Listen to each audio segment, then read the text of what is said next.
to watch it all the time.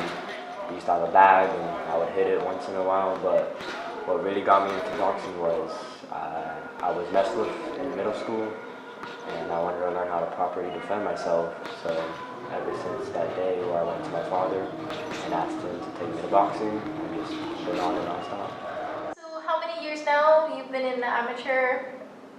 I believe like over a year and a half. I've been in the amateurs. Before I went to the amateurs, I had a year of training, and then after that year, I started going to amateur fights whenever I could, and just do as much as I can.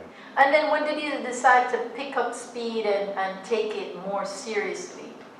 Well, honestly, I didn't think I'd be nowhere near as where I am now. I didn't think I had the talent, but after all the training and my dad constantly supporting me and my coaches supporting me, I believe I can make something out of this. So, I sat in on your daily routine and it's a really compact day for you. Right. So can you just walk us through the steps of the daily life of Mikey?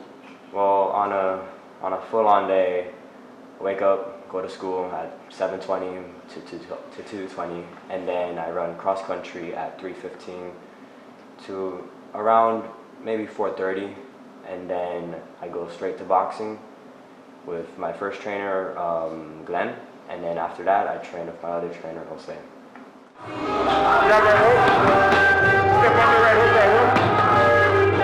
guy knows his thing.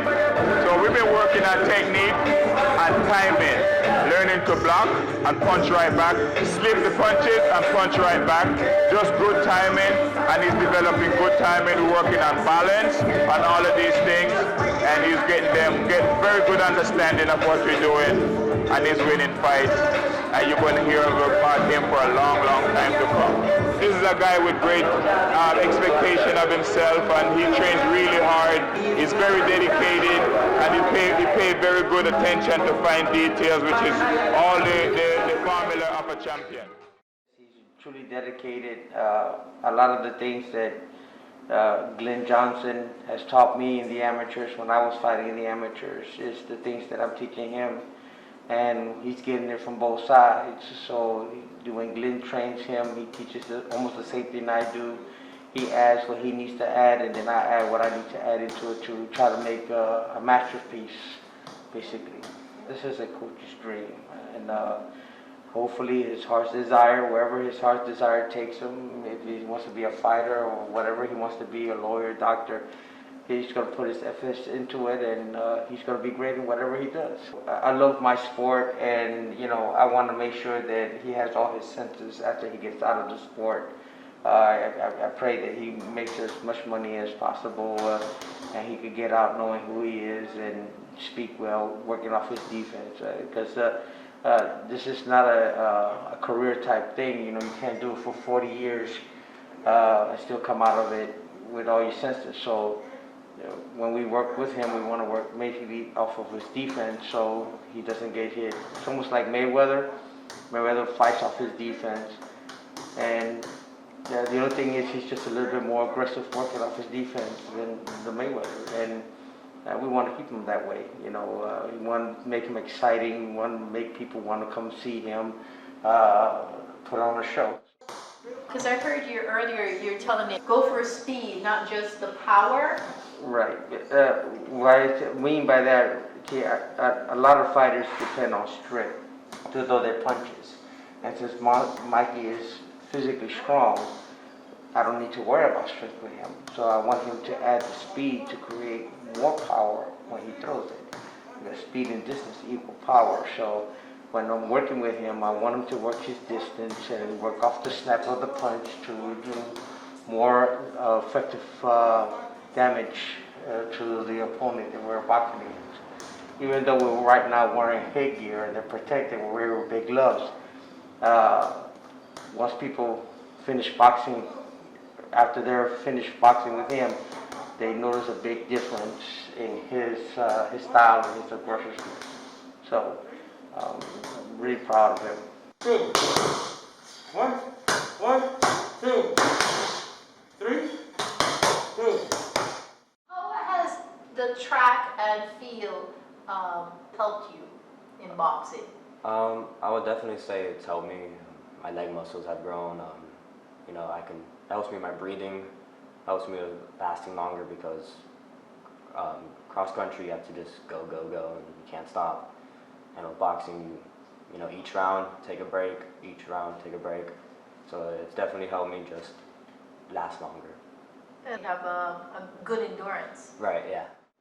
So how's the competition on the track and field? And cross country, because you're doing a cross country right now, right? Yeah. So how's the competition? How is it, and what's your timing like?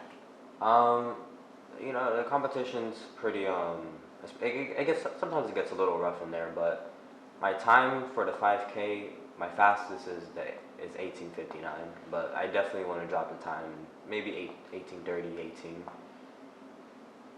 So is your school and your team looking to go to nationals? We're definitely trying to. You know, everyone on the team's putting all the effort they can, and you know, as a team, we're pushing each other and trying to go for the best we can. So for your amateur career, how far do you want to take your amateur career? Well, I definitely want to take it as far as possible, maybe Golden Gloves and then possibly the Olympics. I just want to progress and go as far as I can. How do you work your recovery time? What is the process that you use to get your body in that recovery mode? Well, in between, you know, we drive to each different thing that I'm doing. So in between, I usually just take a power nap, maybe 20 minutes, 30 minutes, and I go in like it's nothing.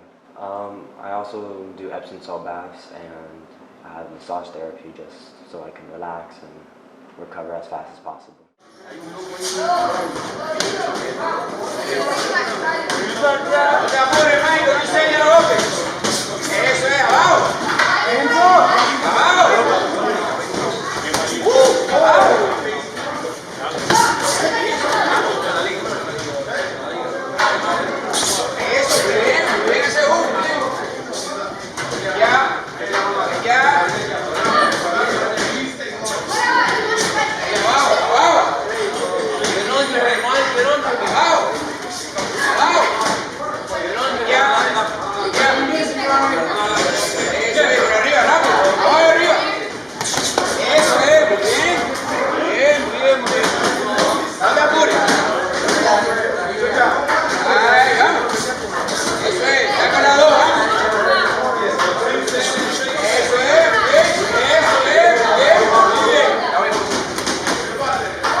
Academics and your training routine?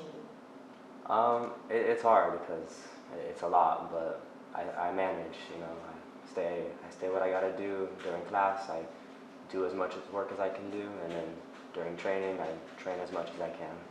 How are your grades? They're okay. They're like B's, C's, you know, average.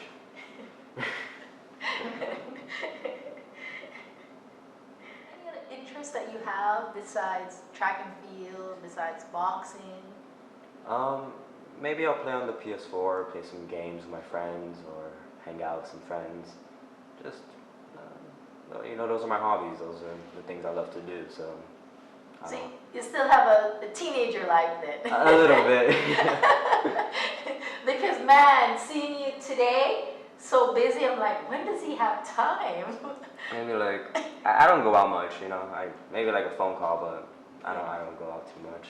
Who's your favorite fighter, and what's your favorite fight that you've watched? I have two favorite fighters. It is Pacquiao and Canelo. My favorite fight is Gotti versus Ward, and I actually have the same nickname as Gotti, Thunder, and Dr. Petrogias is the one who gave me the nickname. Awesome, Thunder! So how is family time? How is it your downtime with family? With my family, we just maybe go watch a movie in our living room, or just all eat together, or maybe play a board game. We just, as much time as I can, spend with my family. It's always nice. What do What does your mom think about you boxing? What's Well, her thoughts? she's usually really worried whenever I go in the ring, but she definitely supports me. You know, she tries to be there as much as possible. And Dad 100%. that is on the sidelines telling kick that person. Yeah, exactly.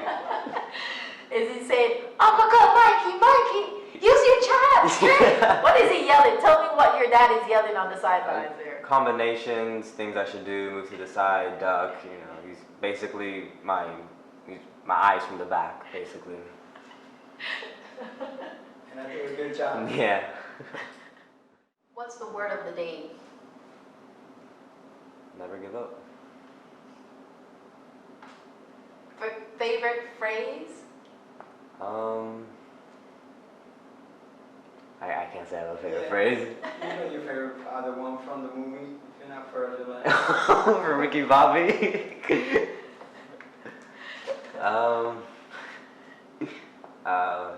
My favorite phrase would definitely have to be, "If you ain't first, you're last." From what movie scene is that That's from? from Ricky Bobby. That's from that's what it's called, right? No, it's called, I don't remember. Is it an anime show? Oh no, it's one of those movies with Will Ferrell. Oh, Will Ferrell. Yeah. Oh, yo, He's it's the a- weirdest thing. Oh my God. He's a race car driver, a NASCAR driver, and his dad told him, "If you ain't first, you last." And it's funny. How would you describe yourself to the boxing world? Your style, your persona. The way I would describe my boxing style is, I'm an aggressive fighter, but I know how to use my distance. I know when to back out and come in. So, in a way, I kind of like to be technical. I don't try to get hit. I like to use my defense and punch my opponent whenever I can. To describe my character, I would say I'm pretty carefree. I definitely always try to be happy and never have a bad day, you know. I would say I'm pretty kind and loyal, you know, to my friends, my family, anybody around me, you know. Trying to make sure I help them and always be there for them. Kind. Kind, yeah. Very kind. I try to be as kind as possible, for sure. Yeah. Always thinking about humanity. Yeah. What does your classmate think of you when they hear that you're a boxer, amateur boxer? Well, usually I don't tell anyone because people sometimes, they think, "Oh, he's a boxer, I can mess with him." But when I do tell some of my friends, you know, they think it's dope. You know, they're always like, "You're gonna be champion," and this and that, and you know, it's cool. And who is this fellow over here laying down? That's Peaches. Come here. She's been with us for Not a fellow, she's a gal. Her name is Peaches. Miss Peaches. So I was asking your dad earlier, what's your calorie intake? I eat a lot. Maybe 4 times a day. Yeah, roughly about 4 times a day. Maybe like a side snack, like an apple or a banana. So I was was like 3,000 calories a day or something. so, yeah, a bunch. I'm not sure exactly how much, but I eat a lot. So you eat a lot, but it's the healthier side. Yeah. It's nothing too fattening. It's nothing. My dad used to be a chef, and you know he makes delicious food and makes sure my diet's always on point.